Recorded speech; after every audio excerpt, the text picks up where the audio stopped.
अस्सलाम वालेकुम नाजरीन, मैं आपको अपने इस चैनल पर खुशामदीद कहता हूं और प्लीज़ वीडियो देखने से पहले नेकी समझकर हमारी भी थोड़ी सी मदद कर दें कि हमारे चैनल को लाजमी सब्सक्राइब कर दें। ख्वाब की ताबीर बताने से पहले मैं आपको ख्वाब की ताबीर के बारे में हज़रत अली अलैहिस्सलाम का फरमान बताना चाहता हूं, क्योंकि बहुत से लोग कहते हैं कि ख्वाब झूठे होते हैं और हमारे इस्लाम में ख्वाब की ताबीर बताना गुनाह है, जबकि हज़रत अली अलैहिस्सलाम फरमाते हैं कि अगर मोमिन कोई ख्वाब देखे तो उसकी ताबीर जाननी उस पर वाजिब है, ताकि नेक ख्वाब से खुशी हासिल हो और बुरे ख्वाब से अमन में रहे।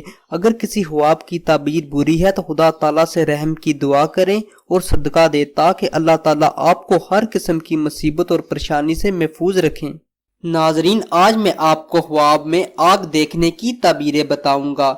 अगर आपने ख्वाब में आग को रोशन देखा है तो जितना ज्यादा आप इसे रोशन देखेंगे उतनी ही ज्यादा आपको दौलत और तरक्की मिलने की इलामत है। लेकिन अगर आपने आग को बुझा हुआ देखा है तो ये खानदान में फसाद पैदा होने और नफरत पैदा होने की इलामत है। और अगर आपने वैसे आग को देखा है तो ये मालदार औरत मिलने या खुशहाली आने की इलामत है। और अगर आप देख रहे हैं कि आप आग की रोशनी में चल रहे हैं, ये दौलत मिलने, इज्जत हासिल होने या नेकी का रास्ता इख्तियार करने की इलामत है।